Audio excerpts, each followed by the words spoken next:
Have you ever looked around and wondered why some people seem to just get ahead with half the effort while others are stuck running on a hamster wheel? Well, the secret isn't about working more hours. It's about using leverage. So let's break down how you can finally start working smarter, not harder. So, get this. There's a story about a top software engineer. We'll call him Bob. His work, absolutely flawless, always on time. But one day, his company found out he spent his days browsing Reddit. Why? Because he'd outsourced his entire job to a firm in China for a tiny fraction of his six-figure salary. He was fired, of course. But here's the twist. The person who fired him now says, looking back, they should have promoted him. Think about that. Bob didn't just do his job. He built a system that delivered amazing results with almost zero personal effort. That, right there, is the insane power of leverage. Bob's story leads us right into our first big idea, which is all about shattering the hard work illusion. We've all had it drilled into our heads, just work harder. Put in the hours, grind it out, and success will follow. But you know what? That's mostly a myth. Effort without leverage is just brute force. It leads to burnout, not breakthroughs. It's literally the difference between trying to move a giant boulder with your bare hands versus using a simple lever to pop it right out of the ground. This really breaks down the two paths you can take. On one side, you have the hard worker. They're always busy. They measure their value in hours clocked. They're exhausted, but their career is pretty much stagnant.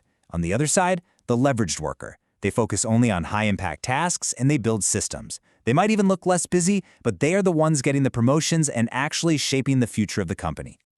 Okay, so if grinding harder isn't the answer, then we need a new set of rules for the game. It's time to really understand the power of leverage.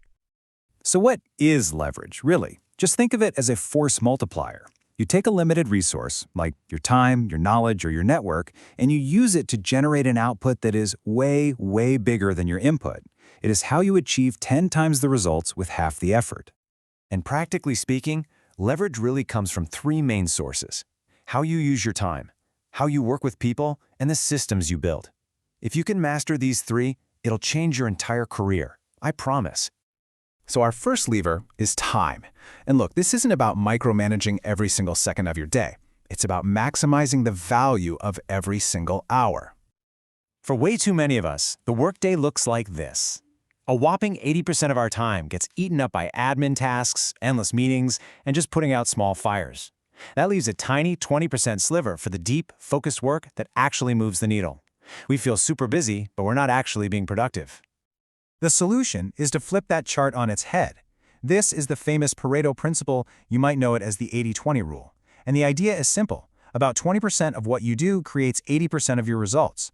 High performers get this. They spend 80% of their time on that critical 20% of work, and they minimize everything else.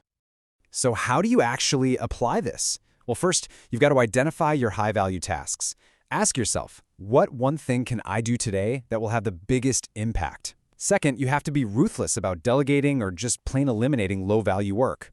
Can an AI draft that weekly report? Could that meeting just be an email? It's not about being lazy, it's about being strategic. All right, once you started to master your time, you can move to the second, more powerful lever: people. This is all about amplifying your impact far beyond what you could ever do alone. Okay, here is a really counterintuitive idea.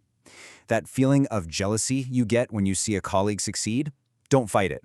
That jealousy is actually a signal. It's pointing out that they have a skill or a quality that you admire. So instead of seeing them as a rival, see them as a potential collaborator. It's a huge shift from a mindset of competition to one of cooperation.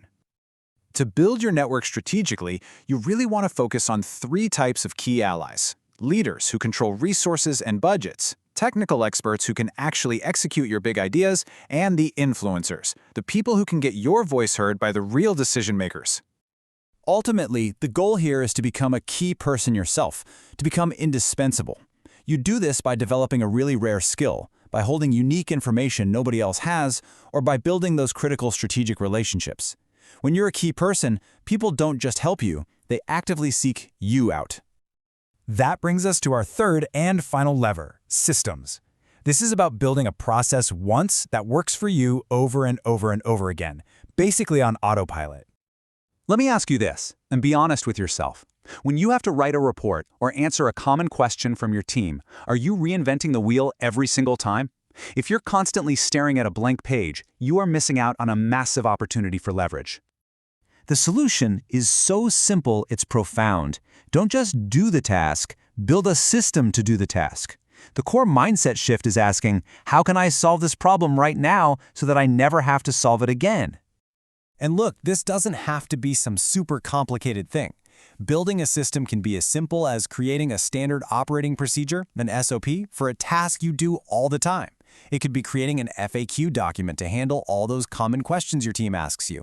And more, it means using AI and automation tools like ChatGPT to draft content or Zapier to connect your apps to let the robots handle all the repetitive work for you.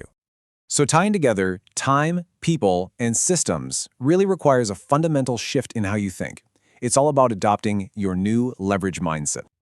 You know, the traditional way of thinking about work sees you as just one part of a bigger mechanism. You're a gear, turning because the system tells you to. You're just reacting. You're executing tasks as they come your way. But the leverage mindset, it completely transforms your role. You are no longer just a part of the machine. You are the operator. You are the one who is strategically pulling the levers of time, people, and systems to control the output and direct your own path. The key takeaway from all of this is pretty simple. Success isn't a competition of who can endure the most pain. It's a game of strategy. The winners aren't the people who work the longest hours, but the ones who apply leverage to amplify every single thing they do. So, I'll leave you with this question. You don't need some grand, complicated plan to start. Just think, what is one small lever you can pull tomorrow? Can you block out 1 hour for deep work? Can you finally ask that colleague you admire to grab coffee? Can you create one simple template? The whole journey to working smarter begins by pulling just one small lever.